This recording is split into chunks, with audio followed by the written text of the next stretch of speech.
শ্ৰদ্ধাৰ ৰাইজ, দেভছৰ পৰা ঘূৰি আহিয়ে বহুদিনৰ পৰা আমাৰ এজন অসমৰ সাংসদৰ পাকিস্তানৰ লগত থকা নিবিড় সম্পৰ্কৰ কথা মই উল্লেখ কৰি আহিছিলোঁ।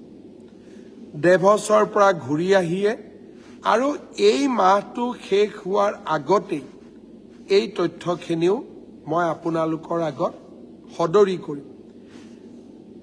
এটা বিশেষ গোষ্ঠীৰ প্ৰতি মৰম, পাকিস্তানত লগত গোপন সম্পৰ্ক, এই গোটেইবিলাকে অসমৰ ৰাজনীতিত আজি এটা সংকটৰ প্ৰতিচ্ছবি আমাৰ সন্মুখলৈ লৈ আহিছে। আমাৰ জাতিটোৱে সংকটৰ সন্মুখত আছিলে, আমি প্ৰচেষ্টা কৰিছোঁ জাতিটোক সংকটৰ পৰা ৰক্ষা কৰিবলৈ।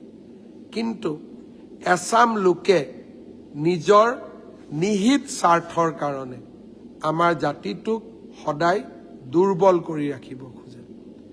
মই নিশ্চিত যে আমাৰ সামূহিক শক্তিয়ে আৰু আমাৰ সামগ্ৰিক সত্তাই আমাক সদায় সুৰক্ষিত কৰি ৰাখিব। এই অস্তিত্বৰ যুঁজত আমি নিশ্চিতভাৱে বিজয়ী হ'ম। পুনৰ এবাৰ আপোনালোকক ধন্যবাদ জনাইছোঁ।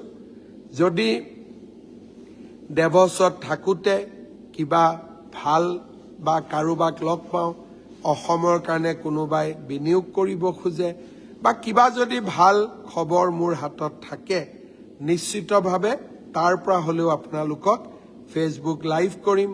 বহুত বহুত ধন্যবাদ।